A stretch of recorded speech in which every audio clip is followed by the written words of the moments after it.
After starting off slow in the first quarter, Penn State put the pedal to the metal and shut out the Kent State Golden Flashes 56-0. It was another day where Aller was spoon-fed passes, and he executed those few pass attempts wonderfully. The ground game churned. The defense rebounded after having a very off game against Bowling Green, of course, earning a shutout and holding Kent State to under 100 total yards, less than 10 first downs, and Penn State dominated the time of possession battle. Kent State is a nobody. They're the worst team in all of FBS, and power ratings would agree with that statement. However, there are things that we can learn because it's another sample on top of a college football schedule that will always be a small sample size. The most games a team can play in right now are 17 games or 18 if they travel on the road to play Hawaii in the regular season, and that's an optional 18th game that wise teams won't accept due to attrition reasons. So any addition to the sample size, no matter how the mismatch is, I think will help us expand our picture of Penn State or any football team for that matter. But before I get into analyzing this matchup and some takeaways that I have for Penn State, both positive and negative, I want you, yes you, to like the video, to subscribe to the channel, to click the notification bell, and comment your thoughts down below. And also share this video around with other college football fanatics and fans that you know who love the sport like we do and who are passionate about it and invested in it. Check out my Patreon page if you want to support the channel and gain access to bonus content, which is my picks against the spread and straight up in all games that feature power for opponents. Just sign up as an All-American or Heisman member via the link to my Patreon page in the description or down below in a reply to the pinned comment. And also, join our Discord server. Again, the link to that is in the description and the pinned comment. Liking, subscribing, hitting the bell, commenting, sharing, all of those things help out this channel and yourself tremendously, especially hitting the bell where you will get access to any new content we post here on College Football with Sam, which is daily. We are a 7-day operation. And speaking of a 7-day operation, a 24/7 operation, that is what college football is, straight up. And I think that you see that in a game like this, where Kent State is already one of the hardest jobs in America. Penn State is one of the better jobs in America. And Kent State, after Sean Lewis left and they got hit hard by the portal, you'll remember Dante Cephas, who was at Penn State last year. He transferred in from Kent State, for example. He's now at Kansas State. Kent State is horrific because any good player that they had was poached after Sean Lewis left, and they'll continue to be poached for probably the rest of their program's existence by schools higher up, whether they are lower level or mid-tier Power 4 schools or even the top of the top. Michigan wanted Kent State defensive tackle C.J. West, who instead chose to go to Indiana, probably because he would get significantly more playing time there. But this game, I think, is a classic example of how college football has transformed into truly a 24/7, 365 operation. You see that, too, with how Penn State maintained a lot of their 2023 roster. Few players transferred out, Keandre Lambert-Smith being one of them, and I guarantee you a part of him may regret that decision because he'd be on a much better team and would certainly be getting more, maybe not more targets, but probably have similar numbers or the potential to have better and bigger numbers because the quarterback situation at Auburn is terrible. So sometimes the grass is not always greener. In the case of Kent State, just the position they're in is very, very unfortunate. Getting shut out by Tennessee, shut out by Penn State, losing to St. Francis by 6, losing to Pittsburgh by 31 points and allowing them to put up a 50-burger. I mean, Kent State has just been ravaged by the portal, ravaged also by NIL, which is hand-in-hand with the portal. Again, this is a 365, 24/7 hour operation. Whether Kent State wants to be serious about football or not doesn't really matter because of, well, how small they are and their location and history and resources. For some other programs, it's totally by choice, but if you don't have the resources, or you do, but you just don't want to be in it, you are going to fall behind. And Kent State is an example of that. And as for Penn State, I don't know if Penn State is serious on terms like Ohio State, Alabama, or Georgia, or Texas, but they're up there. They are one of the best teams in all of college football. And you see that with the disparity of results in this 56-0 shutout. Kent State averaged 1.6. Again, let me spell that out. 1.6 yards per play. They averaged 0 points per play because, well, they were shut out. And Penn State, meanwhile, averaged 8.9 yards per play, about 9, and 0.683 points per play. They started off slow. Bo Pribula threw an interception in the first quarter. Penn State also had a punt in the first quarter, but after that, they were humming. They were chewing clock.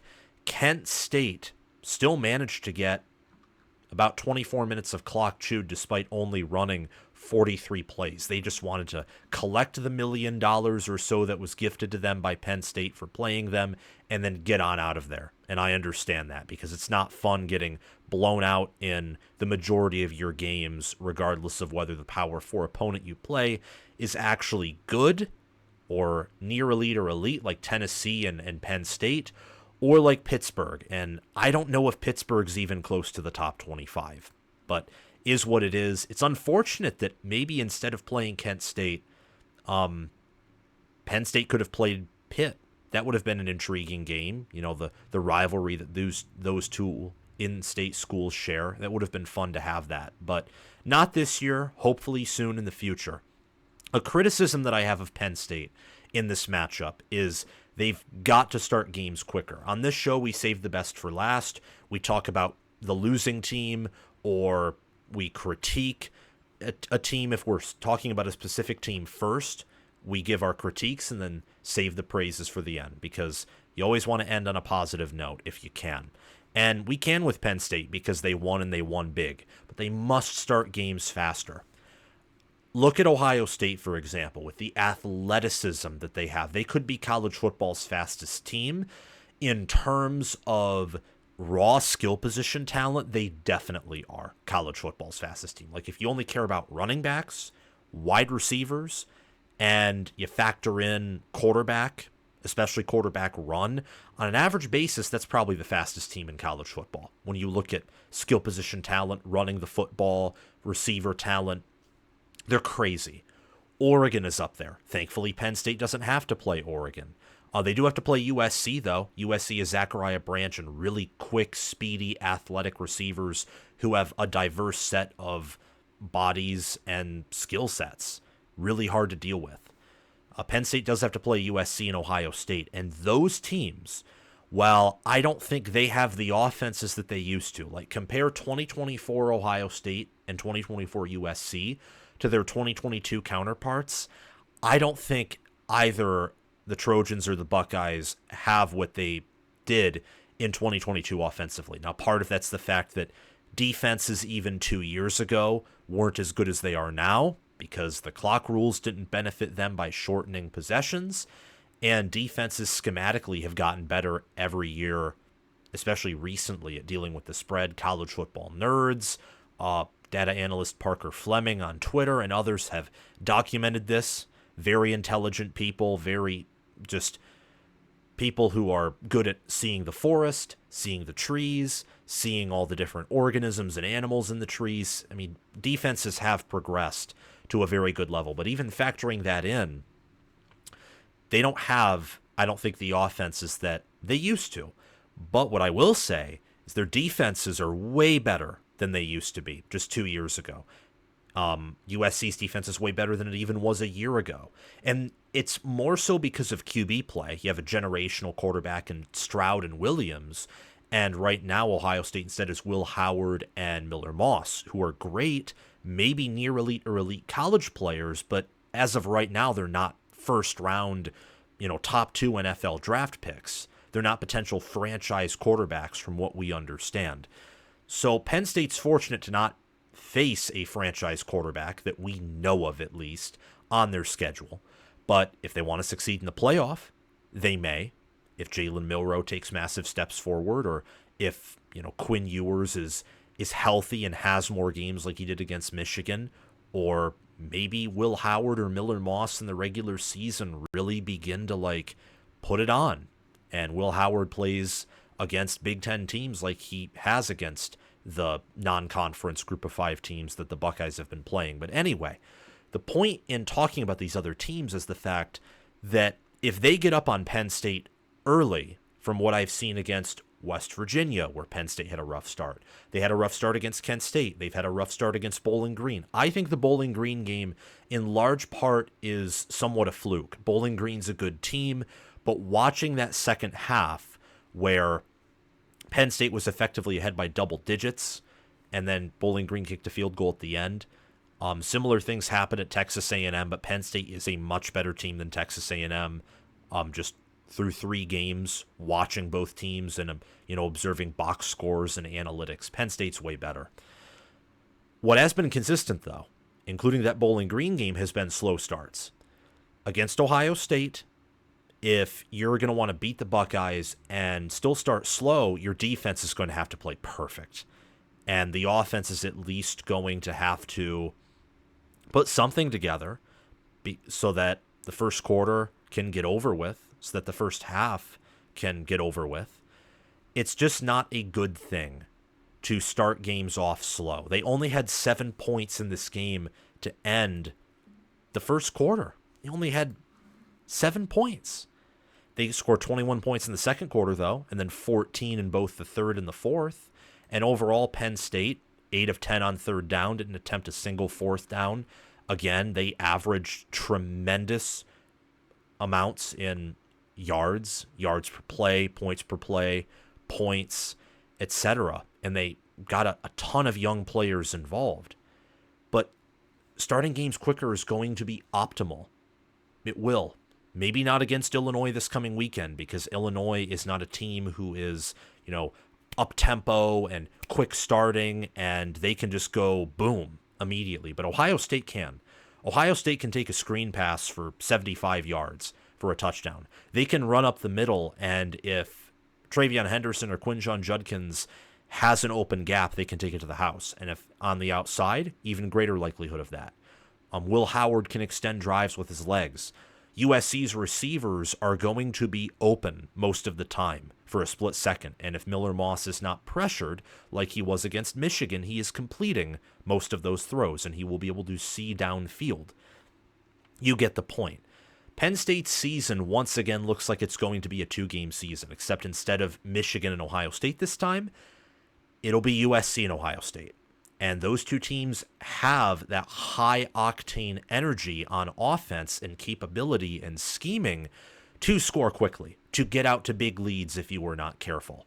And Penn State, in order to beat those teams, maximize their chances of going 11-1 or 12-0, actually improving over what their typical year is, which is 10-2, losing to Ohio State and Michigan. Starting games quicker is going to help with their chances to win and compete at least against Ohio State, and certainly beat USC, and also beat Ohio State too. Penn State's one of the better teams in college football, in my opinion. If they can start faster or less optimal, but still good, they can really make their defense gritty, show that they can hold a good offense to minimal points, especially early while the offense is warming up. That just helps them out a lot. Something I want to talk about here that's good, let's go on to the positives, is that when the Nittany Lions are efficient, they're lethal.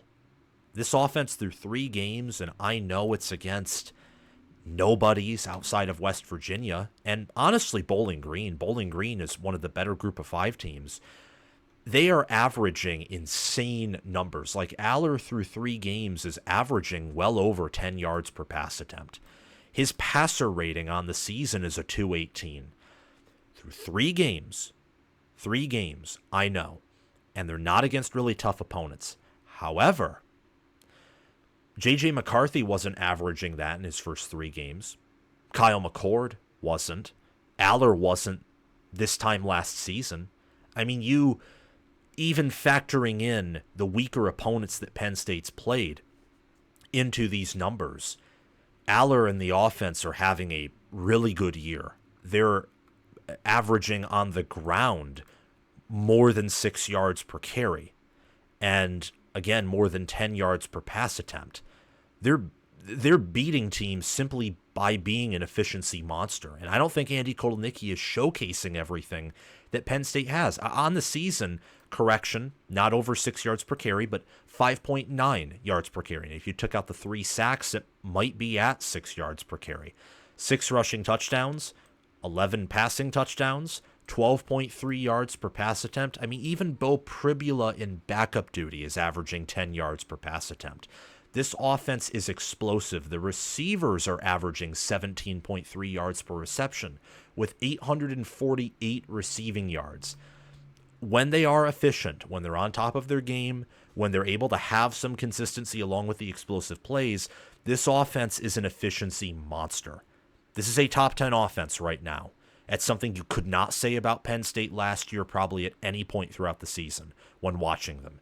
I can say through 3 games, this team probably has a top 10 offense paired with a top 10 defense. That immediately gives them a much higher ceiling than they had last year. Or if not, it raises their average level of play to where you don't have to rely on several turnovers from Michigan or Ohio State to beat them. You can now beat them straight up. Like, you have less to worry about. The margin for error is no longer razor thin. It's expanded because of this explosive offense. They averaged, again, 9 yards per play. Starters averaged about 11 yards per play when Aller was in the game and when Nicholas Singleton and Katron Allen were carrying. And Aller himself averaged close to 15 through the air. That's nuts. I don't care what opponent that's against. That's insane. I mean, check out Kent State's schedule where they played Tennessee. Nico Imaliava, he averaged 10.8 yards per pass attempt. Now, Tennessee averaged 8.3 yards per carry on the ground, and Tennessee is a team who is similar to Penn State in their run-to-pass ratio, but they're also a little bit different. Andy Kotelnicki runs his system, Heupel runs his. And, I mean, the fact that Tennessee, they have a really good QB, really good passing offense. They averaged impressive numbers against Kent State, and Penn State was well above that. You look at Pittsburgh, who with Eli Holstein has had success through the air this year. And Pittsburgh right now, they're 4-0. They crushed Youngstown State, crushed Kent State, came back against Cincinnati and West Virginia, who are, decent Big 12 schools. They averaged 8.3 yards per pass against Kent State, and they allowed 24 points in the first 3 quarters. So what Penn State is doing offensively, especially, is rather impressive. Defensively, they only have 4 sacks through 3 games. They're doing, good against the run, but you want to see more from the pass rush, and KJ Winston being out really, really hurts the safety room and a DB room that already was a little bit shaky. I'm confident, though, that the defense is still top 10. I'm confident that someone will step up in that safety room because Terry Smith and Anthony Poindexter is like a close to GOAT combination for defensive back coaches. But the offense in particular is what's impressed me the most. And I'm going to continue that by saying that we don't know much. Again, we're only 3 games in, but I think that this team's top 5. Their weakness right now, I would say, is defensive back with the youth they have at corner and the fact that they are suffering injuries at safety. But Drew Aller is one of the best quarterbacks in the country. He is doing better and performing at a higher level than I expected him to in the preseason. And I thought in the preseason that he'd progress to being a top 15 QB who could be top 10. Right now, he's top 5 in QBR. Could very easily be a top 5 QB to end the year, at least statistically. And quarterback efficiency tries to adjust for, your pass attempts, how you're doing against an opponent, your opponent's strength, etc. Nicholas Singleton and Katron Allen, and then Quinyon Martin, and that room is very deep. Cam Wallace got involved. It was just it's beautiful watching Andy Kotelnicki's offense. And you're seeing with Kansas right now, they have legitimate players, but Kotelnicki not being there really, doesn't help their offense. Their offense has taken a big step back, and that's because Kotelnicki is a far superior coordinator to Jeff Grimes. And then at tight end with Luke Reynolds, with Andrew Rapelia, with Khalil Dinkins, with Tyler Warren, they're so deep there and so effective, and they could honestly go out in like 3 tight end sets, and it would be hard to stop them. And they'll probably do that at some point this year, whether 1 tight end, 2 tight end, 3 tight end. I mean, that room is one of the deepest in the country at tight end. Only weakness I can think of is defensive back. And outside of that, it's like Ohio State. Penn State hasn't played enough competent opponents. Like, for example, they're not like Michigan, who's played USC and Texas, who are 2 top 15 teams, and Texas is ranked as the best team in the country in FPI and in the polls. And right here, we just don't know enough yet to talk anything else outside of the fact that due to injuries and some inexperience, DB is probably an area of weakness, and quarterback, running back, tight end, maybe even receiver are strengths just because of how efficient they've looked in their first 3 games compared to last year, when honestly they probably played, given they had an FCS opponent last year in the first 3 games and they didn't play Bowling Green. They probably have a tougher first 3 games this year than they did last year, and they've looked more impressive so far. My MVP of this game is Drew Aller at quarterback, 17 of 21, 309 yards, 3 touchdowns, a 251.7 passer rating, and a 92.7 QBR. He is one of the best quarterbacks in the Big Ten. I think that as of right now, when you factor in statistics and not just talking about, what you think or trying to overly adjust for strength of competition, which is, it's good to adjust for that, but it's not everything. It's just a part of the puzzle.